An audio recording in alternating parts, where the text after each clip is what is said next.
Halika na anak, kain na. Ready na yung breakfast mo. Yay! Thank you po, Nay. Kanina pa din po kasi ako nagugutom eh.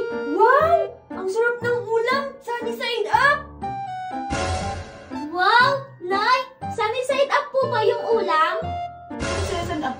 Tama ko lang to ulam. May bagong doon. Doon yung ulam mo. Ha! Bagoong! Buti pa sa akin sunny side up. Dalawa pa.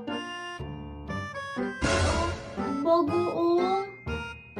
Wow! Thank you po, Nay! Favorite ko po yung bagoong! Favorite daw. E paano hindi mo yun magiging favorite? I-araw-araw mo yung ulam. Nakakain nga lang. Ang bango. Wow! Ang sarap ng luto niyo, Nay! O sige anak, kain ka lang ng kain dyan ha. Anak? Anak niyo rin naman ako, Nay, ah. Ito nga pala, tatawag yung papa mo mamaya anak. Wow! Talaga, Nay! Yes! Magkakahingi naman ako kay tatay ng pambili ng sapatos! Wow! Talaga po, Nay! Yay! Makakausap ko na ulit si tatay! Hoy, ikaw Angel ha, ayus-ayusin mo yung buhanga mo. Baka kung ano-ano yung pinagsasabihin sa tatay mo. Oo nga! Baka sabihin mo kay tatay na araw-araw akong pinapaulam ng bagoong. Mag-away pa si nanay at si tatay nang dahil sa'yo. Hindi po, Nay. Gusto ko lang po talaga makausap si tatay. Kasi po, miss ko na po siya. Duduhin mo lang ha. O sige na, pagkatapos mong kumain, magugas ka ng plato, baka maliit pa yung anak ko. Opo, Nay. Kailan mo kaya ako tatawaging anak, Nay? O Angelo, ito na yung pinggan ko. Ugasan mo na. Bilisan mo ha. Baka maliit pa ako. Anong oras na? Oo, Nay. Ito na. Malapit na ako matapos. Nay! Ready na po akong pumasok sa first day of school! Wow, ang pogi-pogi naman ng anak ko. O sige, mag-ingat ka ha. O ito baon mo. Wow! 100! Salamat po, Nay! Nay, may baon din po ba ako? Oo nga pala. O Angel, ito yung baon mo. Wow, talaga po, Nay!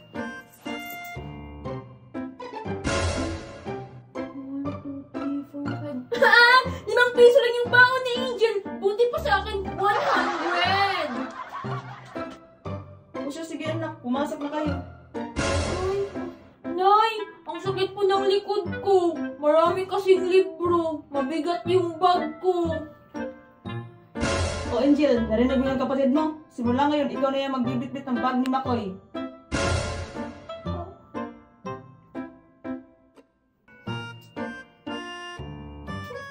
Yes! O ito, Angelo. Ito yung bag ko. Bilisan mo, ha? Aray! Dito na po kami, Nay. Okay class, settle down. Gumawa ba kayo ng assignment? Yes po, Ma'am. Tapos na. Hala, may assignment na? First day of school pa lang, ah. Ma'am, sigurado po ba kayo may assignment? Iho, Makoy. Oo, sinabihan ko yung mga parents niyo bago magsimula yung pasukan. Yun pala yung sinasabi ni nanay. Nung naglalaro ako ng ML. Hala, hindi ako nakagawa. Buti na lang nakagawa ko ng assignment. Hoy, Angel, akin na yung assignment mo. Kundi, isusumbong kita kay nanay. Ha? Pero Makoy, assignment ko to eh. Tsaka, ang dali-dali lang naman ito. Ang dali-dali lang pala. Ba't di mo ko ginawan? Ang selfish mo talaga. Akin na nga yan. Pero Makoy, masisiro ako ngayon pag ginawa mo yan. Hoy, Angel, huwag ka magsusumbong kay teacher, ha? Sige ka, pag nagsumbong ka, isusumbong kita kay nanay. Gusto mo ba? Doon ka sa labas ng bahay, matutulog ngayong gabi? Hindi. Pero kasi Makoy. Okay class, pass your assignment. Mag-check ako ngayon. Ito na po yung assignment ko, teacher. Assignment ko yan eh. Ito na ba lahat yung gumawa ng assignment? Okay, yung mga hindi gumawa, 0. 0?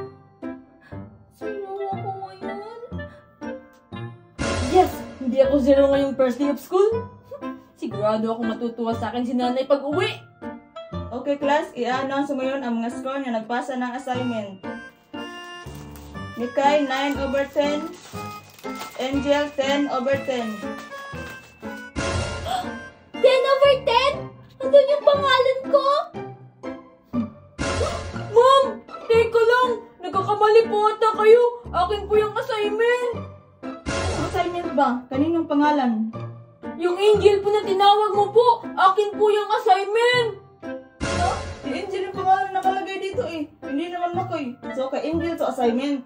Ano? Hindi ko pala napalitan yung pangalan ni Angel.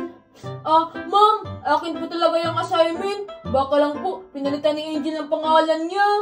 O sige Makoy, kung ikaw ang gumawa ng assignment na to, anong gulay ang dinawin mo dito? Ha? Wala, hindi ko nakita kung ano yung gulay na dinuwing ni Angel. Bakit hindi ka makasagot Makoy? Nagsisinungaling ka ba? Teacher! Angel, anong gulay yung dinawin mo? Malaking talong po, teacher. Talong po kasi yung paborito kong gulay. O alam na natin kung kaninong assignment to. O ikaw Makoy, masama ang magsinungaling lalo na ang magnakaw. Opo, teacher. Sorry po. O, wag mo na tong ulitin ha. Mag-sorry ka kay Angel. Sorry, Angel. Ginawa ko yung assignment mo. Kaya ka sa akin pag-uwi. Isipin mo kita kay nanay.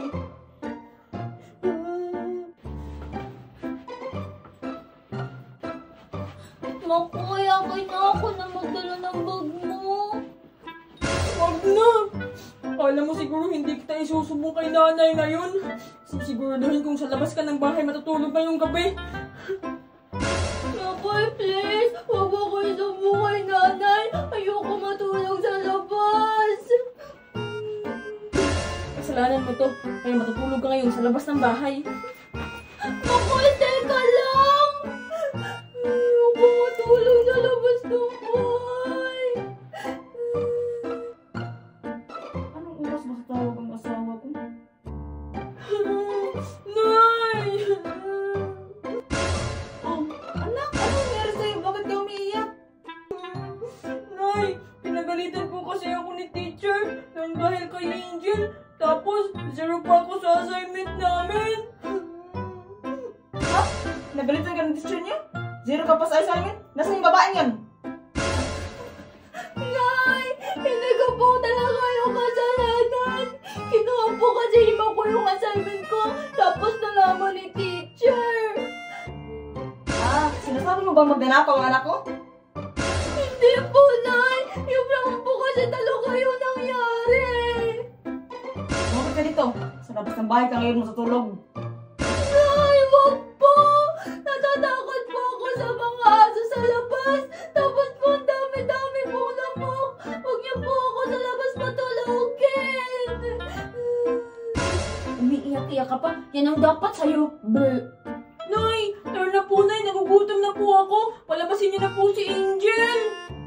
Sige na anak, nagluto ako ng paborito mong ulam. Hey Angel, lumabas ka na kung ayaw mo mapalo nito.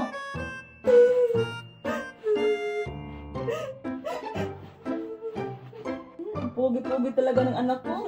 Nay! Nabusog po ako sa luto mo. Ang sarap po.